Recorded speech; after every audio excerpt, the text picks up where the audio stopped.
You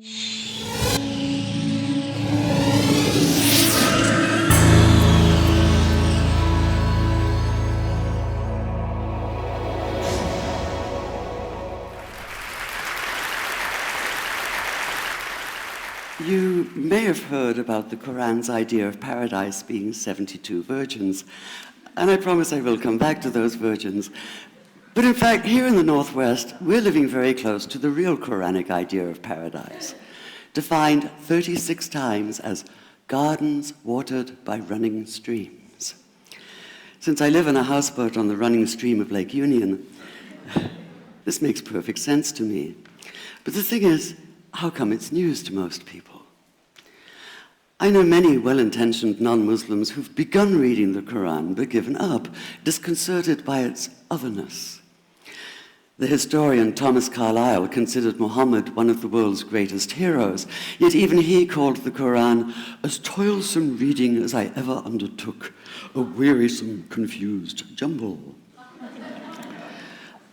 Part of the problem, I think, is that we imagine that the Quran can be read as we usually read a book, as though we can curl up with it on a rainy afternoon with a bowl of popcorn within reach, as though God, and the Quran is entirely in the voice of God speaking to Muhammad, were just another author on the bestseller list.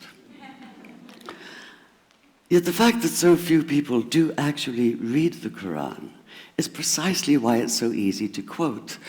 That is, to misquote. Phrases and snippets taken out of context in what I call the highlighter version, which is the one favored by both Muslim fundamentalists and anti-Muslim Islamophobes. So this past spring, as I was gearing up to begin writing a biography of Muhammad, I realized I needed to read the Quran properly as I could, that is. My Arabic's reduced by now to wielding a dictionary, so I took 4 well-known translations and decided to read them side by side, verse by verse, along with a transliteration and the original 7th century Arabic. Now, I did have an advantage. My last book was about the story behind the Shia-Sunni split, and for that I'd worked closely with the earliest Islamic histories, so I knew the events to which the Quran constantly refers, its frame of reference. I knew enough, that is, to know that I'd be a tourist in the Quran, an informed one, an experienced one even, but still an outsider, an agnostic Jew reading someone else's holy book. So I read slowly. I'd set aside 3 weeks for this project, and that, I think, is what is meant by hubris, because it turned out to be 3 months. I did resist the temptation to skip to the back where the shorter and more clearly mystical chapters are, but every time I thought I was beginning to get a handle on the Quran, that feeling of, I get it now, it'd slip away overnight, and I'd come back in the morning wondering if I wasn't lost in a strange land. And yet the terrain was very familiar. The Quran declares that it comes to renew the message of the Torah and the Gospels, so 1/3 of it reprises the stories of biblical figures like Abraham, Moses, Joseph, Mary, Jesus. God himself was utterly familiar from his earlier manifestation as Yahweh, jealously insisting on no other gods. The presence of camels, mountains, desert wells, and springs took me back to the year I spent wandering the Sinai desert. And then there was the language, the rhythmic cadence of it, reminding me of evenings spent listening to Bedouin elders recite hours-long narrative poems entirely from memory. And I began to grasp why it's said that the Quran is really the Quran, only in Arabic. Take the Fatiha, the 7-verse opening chapter that is the Lord's Prayer and the Shema Israel of Islam combined. It's just 29 words in Arabic, but anywhere from 65 to 72 in translation. And yet the more you add, the more seems to go missing. The Arabic has an incantatory, almost hypnotic quality that begs to be heard rather than read, felt more than analyzed. It wants to be chanted out loud, to sound its music in the ear and on the tongue.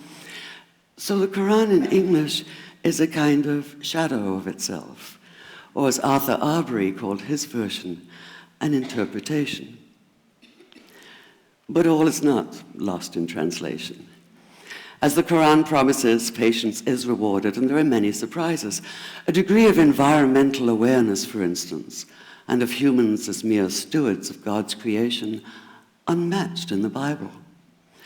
And where the Bible is addressed exclusively to men, using the second and third person masculine, the Koran includes women, talking, for instance, of believing men and believing women, honorable men and honorable women.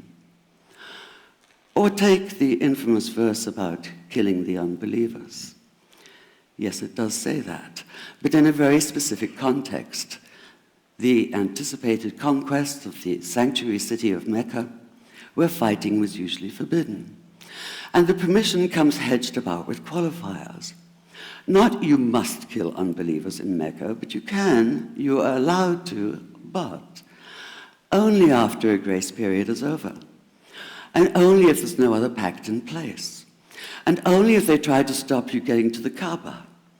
And only if they attack you first. And even then, God is merciful, forgiveness is supreme, and so, essentially, better if you don't. This was perhaps the biggest surprise. How flexible the Koran is, at least in minds that are not fundamentally inflexible. Some of these verses are definite in meaning, it says, and others are ambiguous. The perverse at heart will seek out the ambiguities, trying to create discord by pinning down meanings of their own.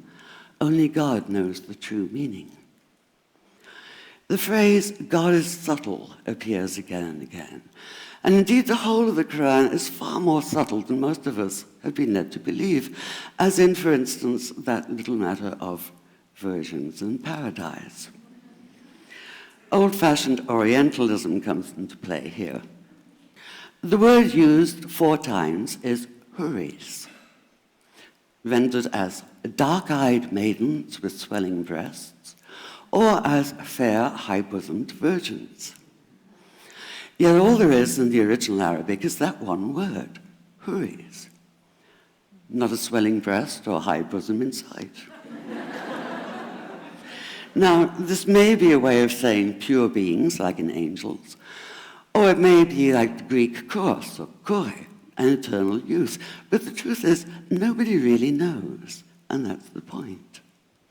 Because the Quran is quite clear when it says that you will be a new creation in paradise, and that you will be recreated in a form unknown to you, which seems to me a far more appealing prospect than a virgin.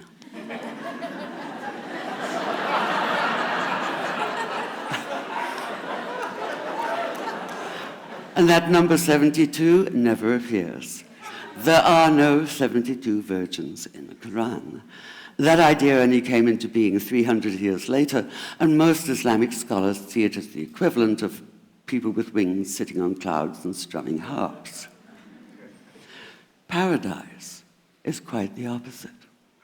It's not virginity, it's fecundity, it's plenty, it's gardens watered by running streams. Thank you.